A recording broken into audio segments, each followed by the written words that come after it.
Muy buenas noches a todos quienes nos acompañan en esta noche en una nueva sesión de nuestro programa Diálogos, ya la quinta sesión de Diálogos, bastante contentos por esta continuidad que hemos logrado tener con los precandidatos. Diálogos precisamente es un espacio donde conversamos con los precandidatos de los diferentes partidos políticos que aspiran a la presidencia de la República en el año 2022.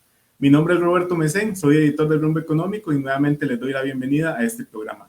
Diálogos es un programa producido por la alianza entre el Rumbo Económico y Corregulatorio, expertos en servicios públicos y regulación económica. Precisamente durante estas transmisiones nos acompaña don William Villalobos, CEO de la firma Corregulatorio, a quien le damos la bienvenida a la transmisión. Muy buenas noches, don William. Buenas noches, Roberto. Qué gusto estar una noche más en esta quinta entrega ya de nuestros diálogos con los distintos precandidatos de los distintos partidos políticos para conversar ampliamente sobre temas que inciden realmente en la competitividad país, como lo es la prestación efectiva y eficiente de los servicios públicos y de las distintas actividades económicas reguladas por el Estado. Así es, iniciamos entonces nuestra quinta sesión y ya regresamos con nuestro invitado de esta noche.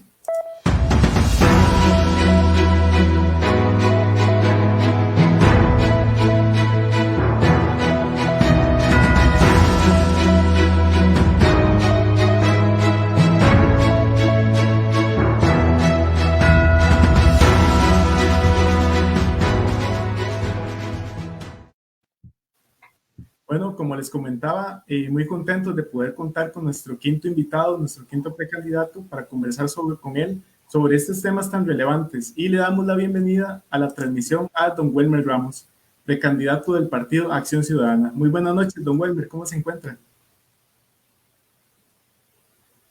Don Welmer está en mute. Ahora sí. Muy buenas noches, don Roberto y don William. Un gusto estar aquí con ustedes. A las órdenes para conversar. Muchas gracias, don Welmer. Don Welmer, iniciemos tal vez con la pregunta de rigor. ¿Quién es Welmer Ramos? ¿Por qué usted toma la decisión de ser precandidato del Partido Acción Ciudadana? Y tal vez, de forma general, ¿qué es la diferenciación que tiene usted en este momento con otros precandidatos del partido?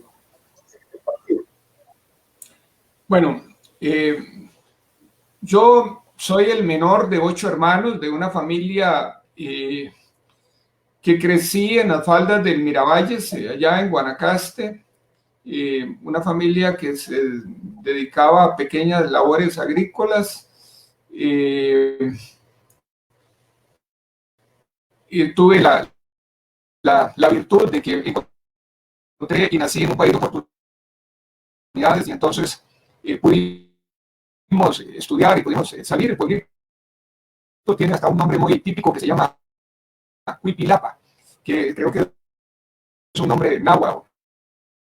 Y después estudié economía, soy casado,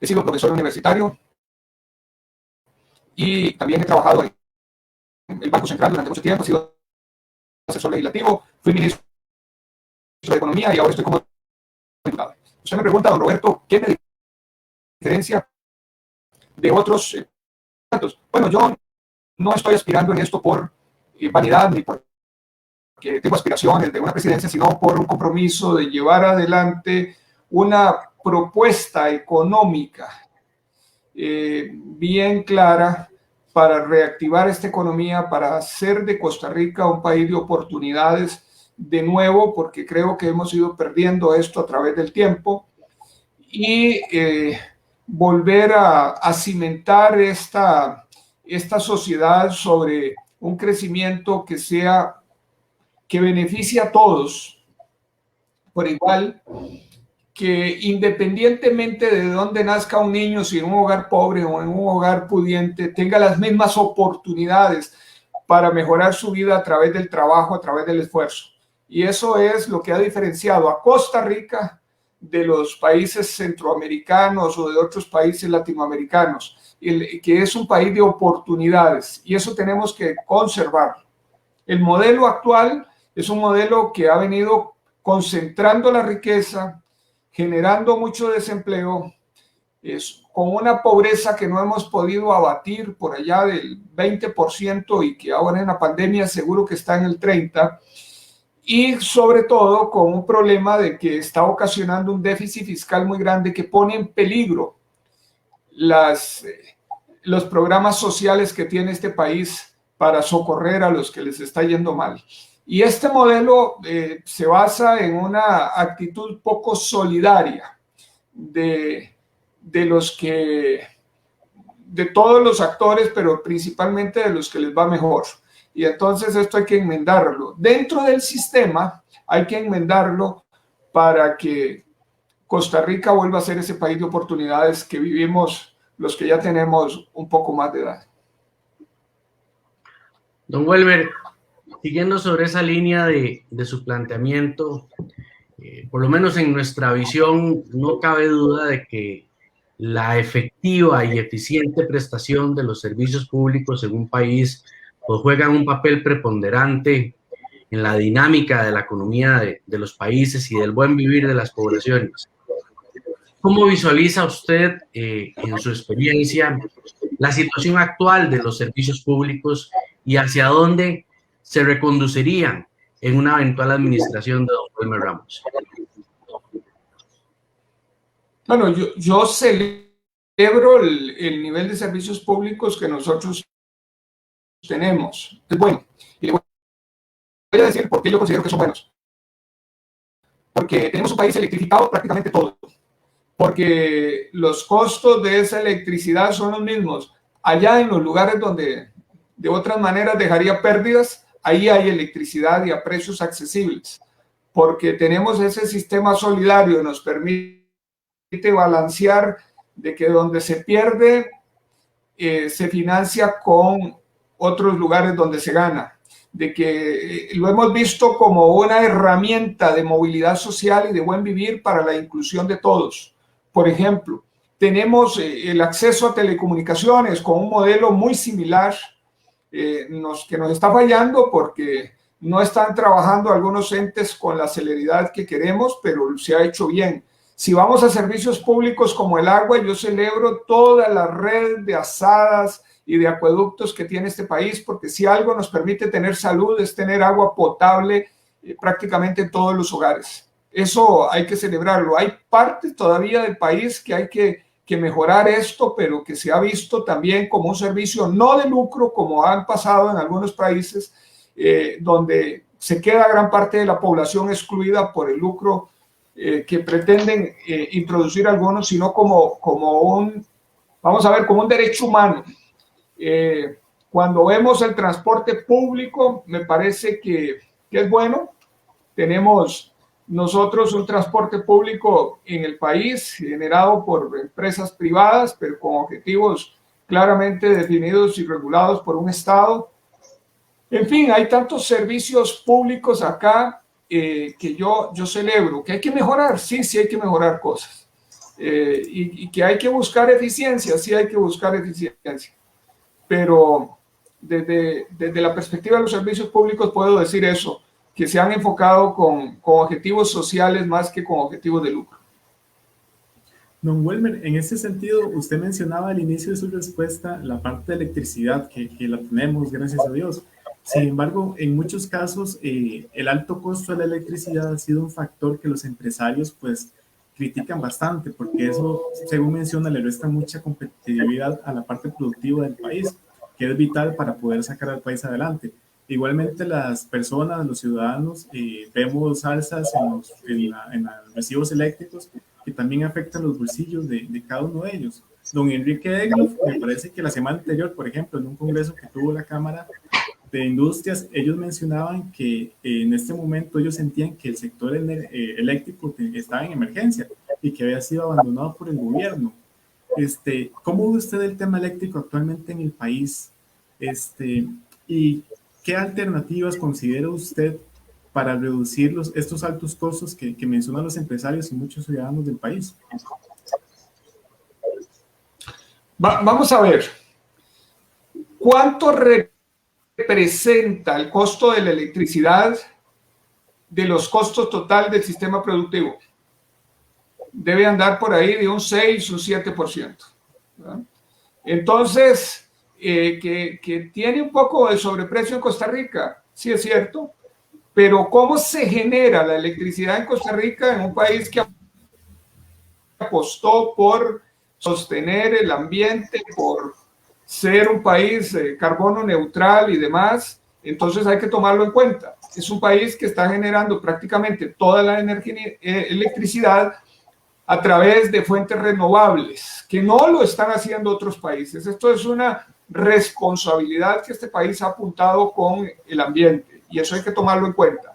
Lo bueno generalmente no es lo más barato, entonces sí lo estamos haciendo bien. Que el sistema eléctrico en Costa Rica es consistente, es sólido, que no se va la electricidad cada rato, que podemos tener esta conversación nosotros con casi 99%, con 99,9% de seguridad que no se va a caer por el sistema eléctrico ni las comunicaciones. Claro que eso es buenísimo aquí en Costa Rica y que hay que tomar en cuenta. Hay otros países que será muy barato, pero los apagones son a cada momento y la calidad de la electricidad no es la misma. Es que en Costa Rica creemos que toda la electricidad tiene la misma calidad. Hay sistemas de electricidad que son más, que tienen mucha oscilación y las empresas sufren demasiado costos y demás. Eso tenemos que tomarlo en cuenta. Entonces, sí hay que hacer eficiencia. Y le voy a decir que tenemos, yo como presidente impulsaría a través del SICA y a través de los órganos centroamericanos de fortalecer la red centroamericana para que los excedentes en Costa Rica se puedan vender y se puedan colocar afuera, y eso nos bajaría sensiblemente el costo, porque aquí se pierde mucha electricidad en determinados momentos y que no podemos comercializarla porque hay un cuello de botella a nivel de Nicaragua que nos afecta a nosotros de manera sensible. También hay que ver otros temas. En el ICE hay que meter eficiencia, desde luego. Hay cosas ahí que se pueden mejorar y que hasta donde se han ido haciendo. La misma depreciación de las inversiones públicas que deberían ser de largo plazo se hacen en plazos muy cortos y entonces eso eleva el costo de las tarifas. Pero Costa Rica no está quemando aquí, por ejemplo, el carbón mineral, ni está quemando cosas que sean contaminantes, y eso hay que tomarlo en cuenta. Claro que hay que hacer algunos esfuerzos en ese sentido. Yo oigo en ese sentido que hay mucho ruido, ¿verdad? Y es bueno que lo haya para meter eficiencia. Pero más me preocupa ver que para algunos la preocupación es que es un monopolio del Estado y no privado. Y ahí es donde yo tengo mis dudas. Y lo digo así públicamente, hay algunos que les preocupan los monopolios si son del Estado. Pero si son privados, que hagan lo que les dé la gana aquí, que le cobren el precio de los medicamentos a la gente 6 veces más altos y que se aprovechen del dolor de la gente y no dirán nada, ¿verdad? Que cobren aquí el precio de los insumos agrícolas al nivel que les dé la gana, también tranquilos. Pero si son un poquito de ineficiencia que vean en el sector público, que no debe haberlo, entonces sí exageran el ruido. Justo sobre esa línea de lo que está planteando don Welmer, quisiera ampliar un poquito más en el tema energético, porque coincido con usted en su apreciación de que el ICE lo hizo muy bien, tanto así que Costa Rica soy de los países con una tasa más alta de acceso a la electricidad per cápita. Es apenas un 0,6% del que nos falta para tener el 100% de acceso eléctrico en este país. Esos son 7.600 familias costarricenses. Realmente lo hicimos muy bien llevando electrificación al país. Pero usted tocaba algo que es una gran realidad. Ciertamente el país apostó por una matriz verde, predominante fuertemente por energía hidroeléctrica, pero en estas transformaciones y avances tecnológicos que el mundo está viviendo y que el sector eléctrico ha estado viviendo. Hoy por hoy, las dos fuentes más baratas de generación eléctrica a nivel mundial es el eólico y el solar. Y justamente son dos fuentes en nuestra composición de la matriz eléctrica sobre las cuales incluso la misma OCDE, la Agencia Internacional de Energías Renovables, IRENA, le han hecho observaciones a Costa Rica sobre la necesidad de una mayor diversificación de su matriz, que ya, como usted muy bien apunta, hoy es bastante verde, pero hay una necesidad de lograr todavía una mayor penetración de aquellas fuentes igualmente verdes, como usted apunta, pero que hoy su costo de generación es de los más bajos a nivel mundial. En un eventual gobierno suyo, don Welmer, se apostaría por ayudarle al sector energético a obtener una mayor participación en aquellas fuentes que hoy por hoy son las más baratas desde el punto de vista de generación. Y la segunda pregunta, Ilvanada, sobre eso, ahora que usted mencionaba la participación de Costa Rica en el mercado eléctrico regional para tratar de colocar cada vez mayor capacidad de excedentes en el MER, tanto en contratos de oportunidad como en el mercado spot. En esa línea también estaríamos incorporando la situación que hoy están viviendo los generadores en el esquema 7200, que pues son activos productivos que no pueden convertirse en piezas de museo, que si bien el ICE ya no tiene necesidad de comprarle la energía, porque tal vez es energía que el ICE no está ocupando, pero lo cierto es que son activos productivos que pueden generarnos riqueza, que pueden generarnos ingresos importantes y que tal vez pues habría que colocarlos en el mercado regional. Su postura sobre esos dos temas, don Welmer. Vamos a ver. A mí no me preocupa lo que diga la OCDE, don William, y se lo digo por esto. Costa Rica es ejemplo de generación de energías renovables. Los países como México, que están en la OCDE, como Chile, que está en la OCDE, están produciendo a partir de petróleo, contaminando fuertemente, a partir de carbón mineral, contaminando fuertemente. Y los países de buen verde, la OCDE, están generando energía a través de reactores nucleares y otras cosas que nosotros no quisiéramos aquí. Ninguna de esas energías queremos aquí.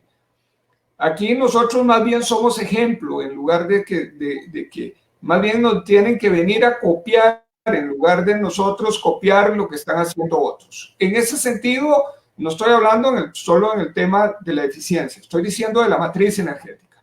Claro. Usted me habla de dos fuentes de energía que funcionan cuando las condiciones atmosféricas lo permitan. Si el día está nublado, nos fregamos con la energía solar, y si no hace viento, estamos sin energía eólica. Que hay que tener un respaldo muy fuerte de energías que sean permanentes, y eso lo ha ido logrando la matriz energética nacional, porque nosotros podemos hacer muchos más proyectos eólicos y muchos más proyectos solares, pero en el momento que no haya ni sol ni haya viento, tenemos que recurrir a fuentes sólidas, como son la geotérmica, como son la hídrica, y entonces eso lo tiene esta matriz. Ahora, si nosotros generamos más proyectos eólicos y hidroeléctricos y no tenemos el respaldo, o tenemos el respaldo sin utilizar porque abusamos en invertir en eso, encarecemos el costo de la energía. Hay que tener el balance de las fuentes duras de esas otras fuentes. Uno. El otro tema de algunos proyectos que están a filo de agua y que son esos de la ley que usted citó. Esos proyectos hay que tener, uno, ya son muy viejos, están totalmente pagados y repagados, generaron todas las ganancias del caso, están utilizando cuencas, hay que ver cuáles cuencas hay que desocupar, algunas, ¿verdad? Lo digo sinceramente. Y el otro asunto es ver ¿A qué precio y cómo? Yo no puedo decir, utilicemos el sistema costarricense de transmisión de electricidad para hacer negocio de algunos y dejemos salirse con el mal negocio de no poder vender. No, aquí lo primero que hay que vender es lo que nos interesa a todos, que puede ayudar a disminuir los costos. Y si hay algo que primero tiene que salir son los excedentes del ICE, porque eso nos ayuda a bajar los costos a todos los costarricenses. Si yo comienzo a sacar la energía que es de los privados y a dejar al ICE que bote el agua, entonces lo que estoy haciendo es premiando negocios privados y poniéndole una tarifa mucho más alta a toda la sociedad. Yo como presidente de este país tengo que fijarme por todo, por el costo, me interesan las empresas que les vaya bien, pero tengo que premiar lo social por encima de lo particular meramente, ¿verdad? Aquí yo no puedo ser populista. Otro podría venir y decirle a usted, sí, de inmediato. No, esto es complejo. Y dentro de la complejidad, lo social tiene, para mí, más relevancia que lo meramente particular. Máxime cuando ya les digo, estos proyectos, la mayoría han sido depreciados y pagados y han acumulado todas las rentabilidades. Es más, muchos de ellos vendieron electricidad a 4 y 5 veces el costo que tiene el ICE o el precio que lo pagaba la gente. Don Welmer, perfecto. Cambiando tal vez un poco el tema, ahora nos gustaría hablar sobre los hidrocarburos y el combustible acá en Costa Rica, que es un tema también que se ha venido conversando mucho por las alzas, por la tendencia al alza que ha tenido el precio del combustible en las últimas semanas. ¿Cuál es su propuesta con respecto, por ejemplo, al impuesto único a los combustibles? Principalmente porque este impuesto impacta pues precisamente el precio de los combustibles para los ciudadanos, para los empresarios también que lo requieren. Y también quisiéramos conocer un poco sobre su criterio respecto a la situación actual de Recope, en el sentido de que si considera usted si Recope necesita cambios o una reestructuración, y cómo lo ve tal vez participando de otras actividades como biocombustible, hidrógeno, gas natural licuado y comprimido, por ejemplo. Sí, muy bien. Vamos a ver.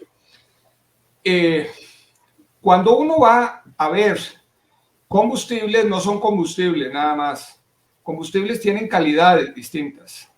Y entonces Costa Rica utiliza una norma mucho más alta que la que utilizan el resto de países centroamericanos y Panamá.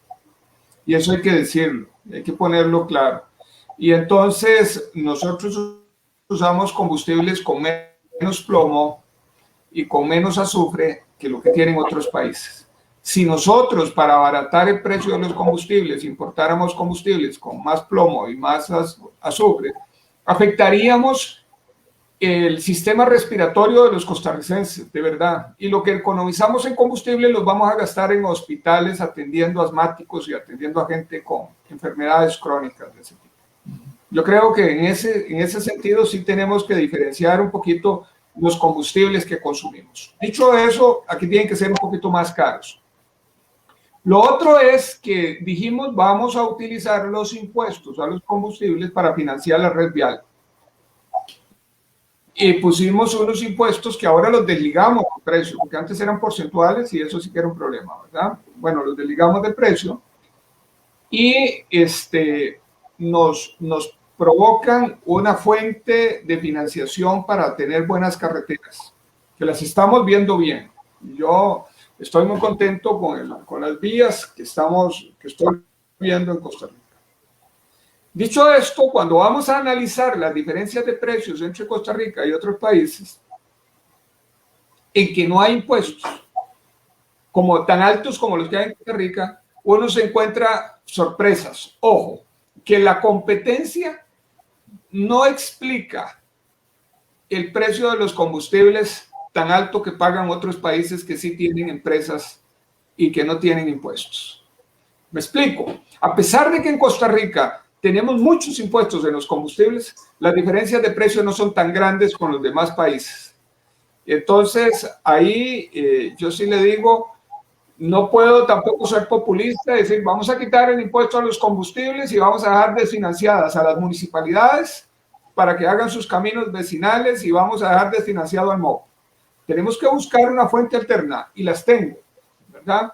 Y las tengo que ahora lo podemos hablar. Dos, desde luego que Recope, con esto de que dice que son combustibles, que son de petróleo, derivados del petróleo, bueno, lo han agarrado aquí en Costa Rica con algunos y no lo dejan investigar en hidrógeno o en oxígeno o en otro tipo de energías. Y esto está siendo un problema serio, eso no se vale, ¿verdad? Yo celebro, por ejemplo, todo lo que don Franklin Chan está haciendo con hidrógeno en Liberia. Es algo que deberíamos de estarlo impulsando y sin embargo le agarraron las manos a Recope y le dijeron no puede trabajar con ellos. Bueno, hay que cambiar la ley. Yo sí cambiaría la ley. Bueno, mandaría el proyecto a la Asamblea Legislativa y espero tener un buen número de diputados para poder pasar eso, para darle campo. Pero no solo la investigación a Recope, creo que tiene que estar, si hay sector privado aquí que tiene inventos interesantes, que tienen que llevarse adelante y que hay que ponerlos en marcha. Ahora, las universidades tienen que estar metidas en este asunto. Voy a decirles que Recope no me preocupa la eficiencia en el corto plazo, claro que sí, pero no me preocupa mucho ya la salida de Recope y una venta de Recope y eso, porque el mundo va hacia la electricidad y a eliminar el petróleo. De hecho, veamos que Europa dentro de unos pocos años, 4 años, ya no va a producir más carros a base de petróleo, sino eléctricos. Y si algo tiene Costa Rica es la capacidad de generar electricidad y cambiar entonces la movilidad por el sistema eléctrico, hidrógeno u otras formas, y entonces ya Recope dejaría de tener importancia. ¿Ves? Y nosotros, igual que como vimos desaparecer los cafés internet o los videos, ¿verdad? Yo creo que ahorita vamos a ver desaparecer también las gasolineras como están hoy en día y a Recope cuando de veras que la matriz vaya hacia otro tipo de energía. Y ahí sí que nos vamos a economizar nosotros como 3.000 millones de dólares al año de importaciones, porque eso sí lo podemos generar aquí adentro. Justo sobre eso, don Welmer, hay cosas que uno desde la óptica regulatoria y hemos tenido la dicha de coincidir en estos temas que tienen que ver con el sector energético en algunos foros en el pasado, pero hay dos preguntas que yo quiero hacerle y Roberto, perdón que me salgo del guión, pero es que don Welmer acaba de tocar un tema que para mí me llamó la atención poderosamente en la propuesta y me voy a quedar un segundito en el tema de Recope de hidrocarburos. Hay que decirlo con total transparencia, he visto a muchos precandidatos o hablar de venta de Recope, eliminar impuesto a los combustibles, tirar a la mitad o en distintos porcentajes el impuesto a los combustibles. No muchos se han atrevido a decir cómo van a sustituir ese ingreso que le entra al Estado por el impuesto único de los combustibles, que es el de tercero de mayor recaudación actualmente. Don Welmer acaba de mencionar que el tema del impuesto único a los combustibles no le preocupa porque en su planteamiento tiene soluciones alternas para compensar esa parte. Antes de tocar otros temas, Roberto, yo quisiera que más bien don Welmer nos cuente cómo va a hacer eso, porque hasta ahora es el único que nos está viniendo a contar una receta distinta en el tema de los impuestos, del impuesto único a los combustibles, y me parece interesante escucharle esa parte. Don William, voy a aclararle, yo no he dicho que voy a quitar el impuesto a los combustibles, yo no llego a ese populismo, porque lo dije, no llego a ese populismo. Necesitamos las municipalidades, necesitamos financiar el MOP y demás. Lo que dije fue que cuando vaya Recope, tal vez no me expliqué, Recope vaya perdiendo importancia, hay cómo sustituir ese impuesto, y ya les voy a contar cómo. Resulta que una de las cosas que le está costando caro al Estado costarricense es el pago de intereses de la deuda pública. Costa Rica está pagando 2 puntos del PIB de más por intereses de la deuda pública, porque está financiándose el 50 puntos del PIB de la deuda pública la tiene parqueada en Costa Rica, pagando tasas del 11% del Estado, pagando tasas del 9% del Estado, cuando en cualquier otro país, como Perú, como Colombia, como México, está pagando 5% el Estado en esos países. Con un 2% de sobrepago en tasas de interés, perdonen, no hay plata que le alcance al sector público. Cuando uno va a ver compras públicas y contratación administrativa, es otra barbaridad. Resulta que tengo estudios del BID que demuestran que Costa Rica paga hasta un 30% más por las compras del Estado. Y cuando compra 15% del PIB por año y está pagando 30%, pues ya está pagando 3 puntos del PIB o casi 4 puntos del PIB más. Entonces no hay plata que alcance de esa manera. Pero los que vienen aquí a contarles a ustedes de que hay que ir contra el Estado no hablan de los sobrepagos que tiene el Estado, porque ahí sí que hay beneficiarios que son privados y que aportan para una campaña, tal vez. ¿Ah?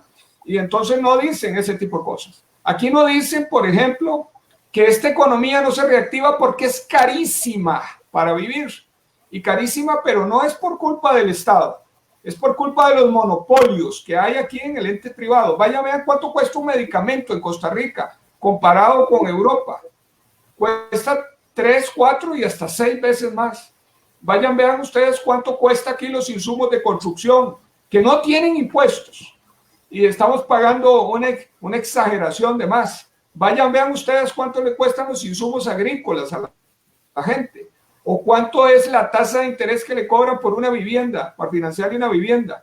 El 12%, cuando en Estados Unidos están prestando al 3%, cuando hay apertura en el mercado de capitales. Si tenemos a la gente metida en una economía que es carísima, el poder adquisitivo de esa gente es poco, y en todos los mercados se mueven muy poco, porque la gente no tiene poder adquisitivo.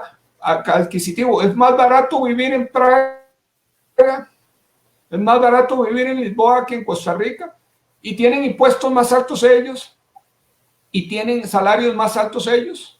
Entonces, aquí hay que también ir acomodando el mercado para que la economía se dinamice más. Pero también les cuento otro asunto. ¿Cómo es posible que de 500 grandes contribuyentes, 200 no paguen impuestos por 6 años? Y han exportado más, contratado más gente, han hecho más inversiones. Porque aquí hay bollerías que tenemos en la ley que permite que las ganancias que se generan aquí en Costa Rica las simulen que se las ganaron afuera. ¿Ah? Y entonces, ¿por qué? Porque tenemos un impuesto que es territorial, solo lo que se gana en el territorio. Entonces yo simulo que me lo gané en Panamá y ya no pago aquí. Entonces me pongo una gran empresa en Costa Rica. Y para vender aquí me gano, pongámosle que se ganen 30,000 millones en Costa Rica. Eso es factible y es mucha se lo gana.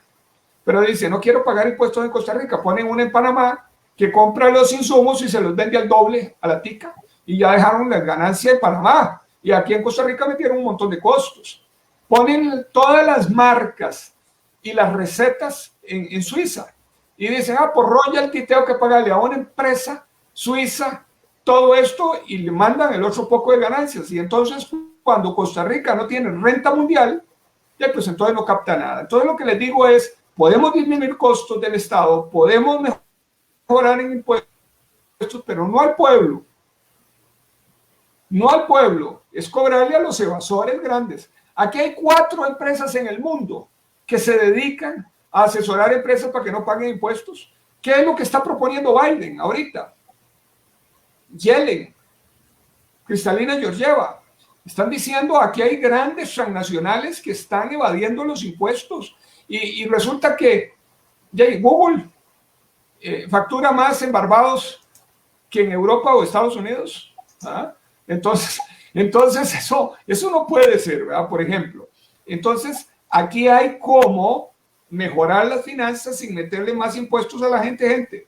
¿Ah? Les pongo otro ejemplo del tema de recaudación, las aduanas.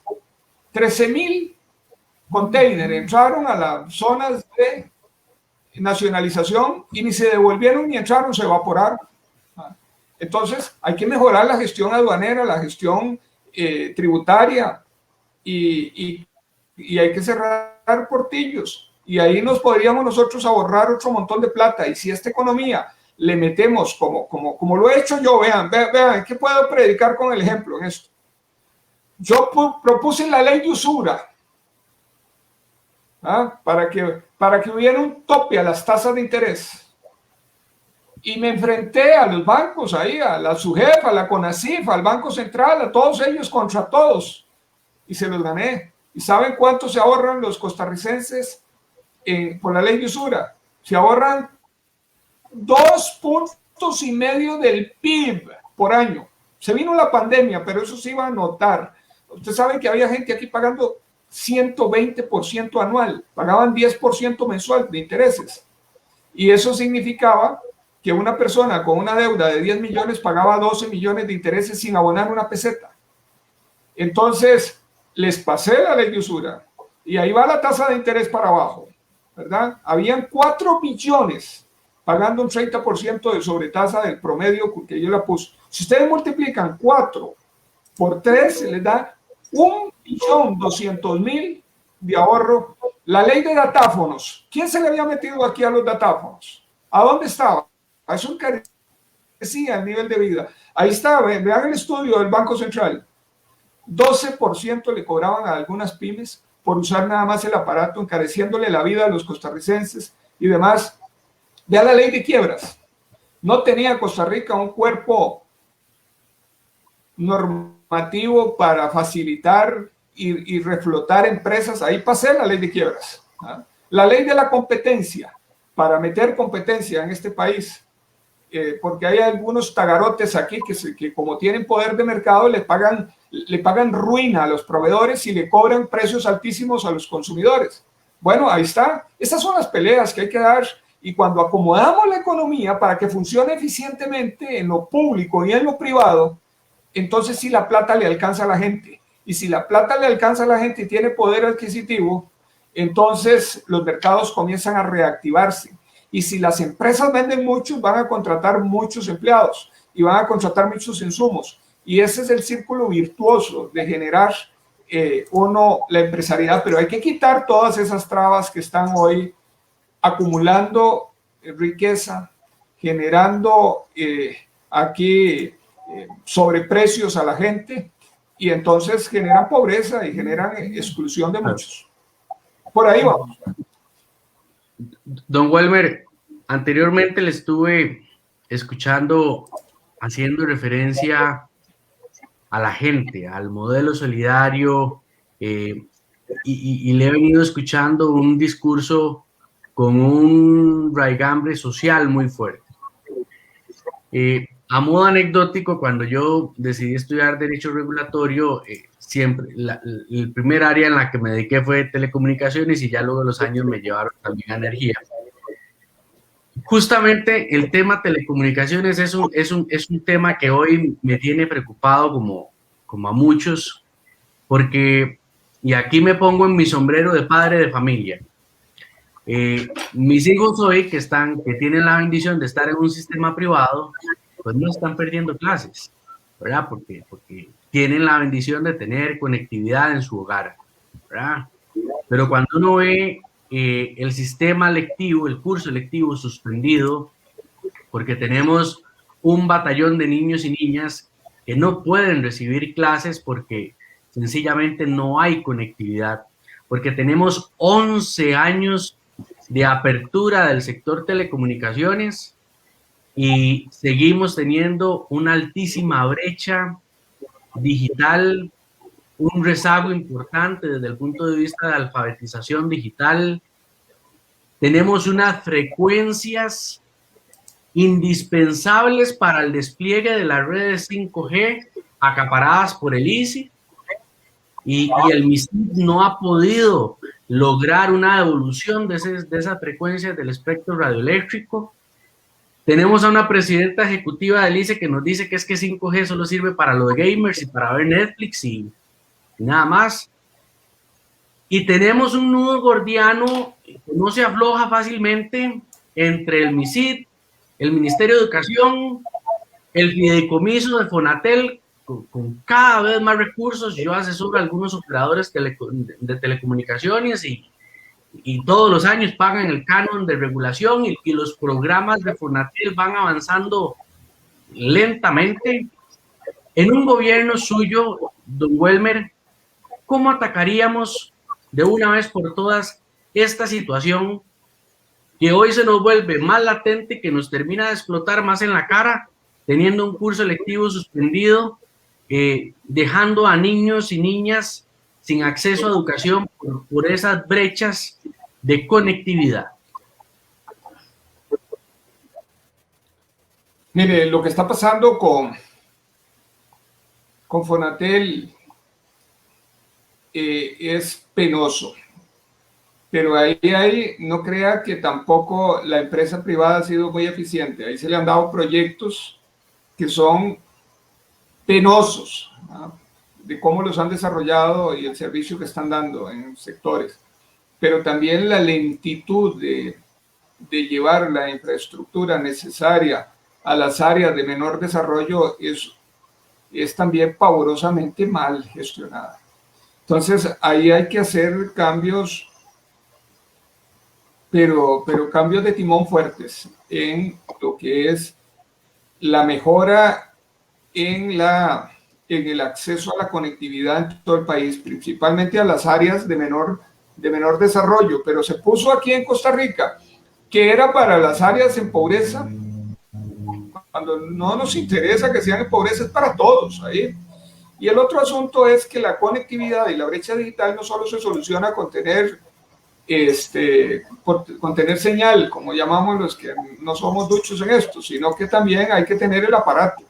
Y el Estado costarricense tiene que dotar a los alumnos ya de los aparatos necesarios, ¿verdad?, de las computadoras, para que tengan acceso verdaderamente a estos sistemas. Y esto lo podemos hacer, hay recursos. En educación hay recursos. Ahora, eso es fundamental. Usted me dice que el ICE tiene acaparada una gran cantidad de frecuencia. Yo, antes de que eso salga del dominio estatal, hay que tener mucho cuidado, porque eso, como tiene valor muy grande en la parte privada, entonces también hay algunos que están desesperados porque se haga una subasta seguro a un precio bajo. Yo quisiera ver cómo democratizamos el uso de esto, cuánto es la necesidad que hay para educación y para generar las capacidades las capacidades para que la educación entera tenga acceso a banda ancha y demás. Yo quisiera ver los medios locales con acceso a estos para democratizar la información y que no sean 3, 4 tagarotes los que se hagan de toda esta frecuencia, porque a mí me preocupa quién maneja los medios de comunicación. Aquí tenemos que hacer democracia y entonces hay muchísimos medios locales, hay que distribuir esto. Yo soy de los que creo que hay que distribuir, porque si no el poder mediático es terrible. El poder mediático es terrible en una sociedad, hace daño en lugar de hacer una información y dar servicios de calidad. A mí no me gusta cuando veo radios y radios y radios concentradas en manos de uno solo. Yo quisiera una ley de radio que no permitiera ese tipo de monopolios y oligopolios, ¿verdad?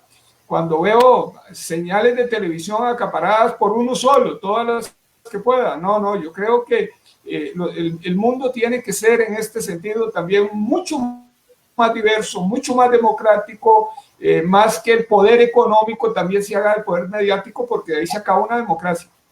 Eso es de verdad. Y entonces yo no estoy tan claro de que el ICE salga a rematar eso al mejor postor, porque el mejor postor puede ser socialmente dañino para este país, ¿no? Entonces yo esperaría tener más información, don William, y usted ahí sí me puede ayudar a mí, porque usted conoce mucho más que yo de esos temas. A las órdenes, estoy seguro. Encantado. Pero esta es mi visión. Yo le pongo...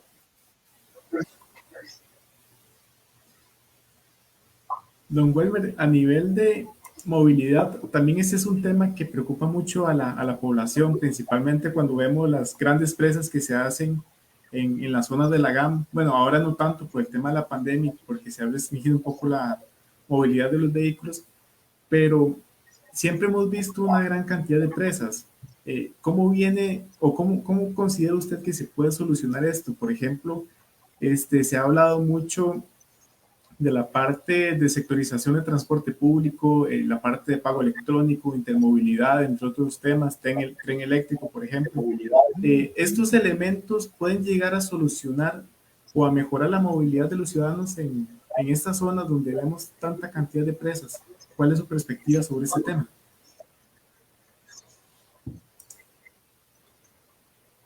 Sí, yo creo que tenemos que ir hacia la sectorización.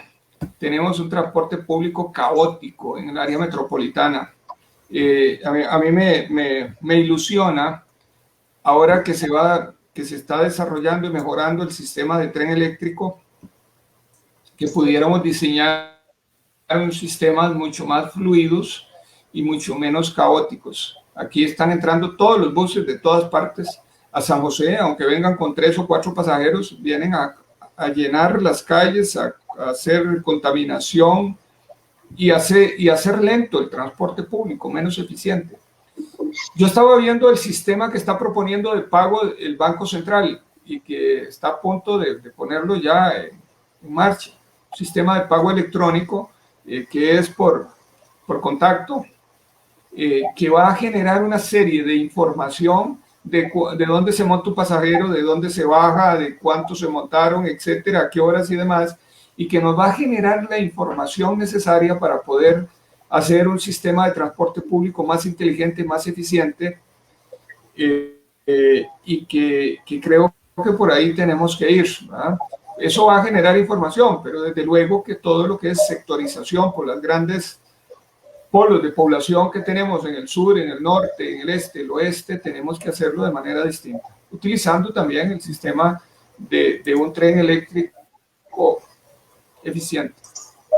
Usted tiene razón, don Roberto, por ahí yo insistiría en hacer esto. Claro que hay muchos intereses, porque los intereses más grandes son de los que, cuando usted quiere hacer cambios, la gente siempre cree que le va a perjudicar. Cuando digo la gente, son los empresarios también, que les va a perjudicar. Y entonces hay oposición a que las cosas se hagan de manera distinta. Lo que hay que tener es la suficiente voluntad y fuerza para hacer esos cambios. Si ya los hice con usura, datáfonos, quiebras, y competencia y demás, estoy seguro que en esto lo podemos hacer de la misma manera. Perfecto. Don Welmer, queremos pasar a una sección que nos gusta muchísimo, que se llama a favor o en contra. En esta sección nosotros realizamos, yo hago una afirmación, don William hace la siguiente, son 5 en total, y usted nos responde a cada una si está a favor o en contra de esta afirmación. Iniciamos con esta sección. Don Welmer, la primera sería apertura. Y las tienen balanceadas. Sí, exactamente. La primera sería apertura del mercado eléctrico. En contra. Exploración y explotación minera en Costa Rica. En contra. Exploración y explotación de petróleo en Costa Rica. En contra. Regulación de las plataformas de transporte colaborativo. A favor. Y la quinta, cierre y recope. En contra. Perfecto.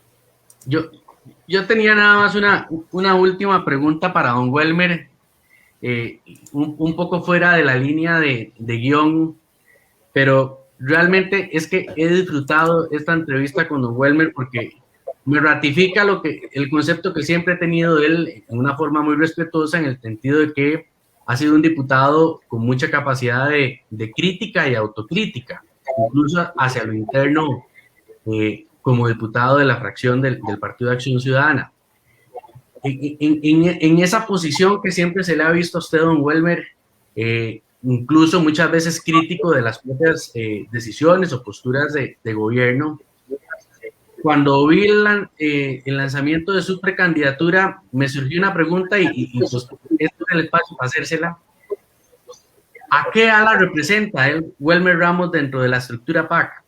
Porque me ha llamado la atención sus videos de campaña con adhesiones de las figuras, muchas del ala, por llamarlo de alguna manera, tradicional del PAC, si es la palabra correcta o no, usted me dirá. Pero, ¿cuáles son los ideales que representa don Welmer Ramos por los que nace el Partido de Acción Ciudadana? El Partido de Acción Ciudadana es un partido progresista, de centro, un partido que le preocupa, que quiere un desarrollo del país inclusivo, donde el bienestar se genere para todos, con libre empresa, con propiedad privada, nosotros creemos en el modelo capitalista funcionando eficientemente, y lo que yo he hecho es ser concordante. Tal vez, don William, el asunto que usted ve es que dentro de este gobierno hay diferencias, y claro, cuando el equipo económico de un gobierno de unidad nacional viene de los sectores más conservadores, pues desde luego que vamos a tener diferencias, y diferencias grandes. Eso es porque vean las diferentes figuras que están conmigo, hoy en día apoyándome. Paola Vega, que es una ambientalista, una defensora de derechos humanos, una mujer que ha trabajado muy fuerte también temas sociales y económicos de manera decidida, pero ahí está Edgar Gutiérrez, está el señor Arauz, Luis Felipe, perdón, está también Olga Marta Sánchez, etcétera, etcétera, doña Elizabeth y muchos otros, doña Leda, todos son PAC de tiempo, de muchísimo tiempo, de muchísima trayectoria. Yo represento esa línea del PAC que creemos que el PAC no puede virar, por así decirlo, hacia el neoliberalismo. No puede volverse como Liberación o la Unidad, que se amalgamaron mucho en un conservadurismo económico terrible que está concentrando la riqueza y demás, sino que nosotros pensamos en un país más inclusivo y que tenemos que girar un poquito más al centro, bastante más al centro. Muchísimas gracias, don Welmer, por su respuesta. Roberto. Y muchísimas gracias, don Welmer, también por ese tiempo. Lamentablemente nos alcanza el tiempo, se pasó muy rápido estos ya 55 minutos de transmisión. Disfrutamos bastante esta conversación con don Welmer. Y nuevamente le damos las gracias, don Welmer, por permitirnos conocer también sus posiciones respecto a este tema, como le comentamos al inicio, pues tan importante porque afecta directamente al ciudadano, ¿verdad?, del país. Nuevamente, muchas gracias por ese tiempo y por acompañarnos. Gracias a ustedes. Y también disfruté mucho del espacio. Que la pasen bien. Gracias por invitarme. Muchísimas gracias, don Welmer, por haber aceptado la invitación a esta quinta entrega de Diálogos. Un gusto haber repartido con ustedes, escuchar las propuestas. Como se lo decimos a todos los entrevistados que hemos tenido en estos días, felicitarle, como lo hemos hecho con todos, por el simple hecho de postular su nombre para ostentar la silla presidencial.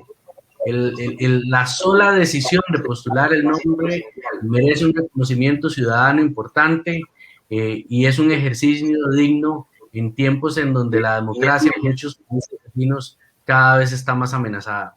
La mejor de los éxitos y muchísimas gracias por habernos acompañado esta noche. Que esté muy bien. Igualmente, que esté bien. Muchas gracias. Y muchas gracias a todas las personas que nos acompañaron esta noche en esta transmisión con don Welmer. Les agradecemos y los esperamos en una nueva edición de Diálogos próximamente. Muy buenas noches a todos.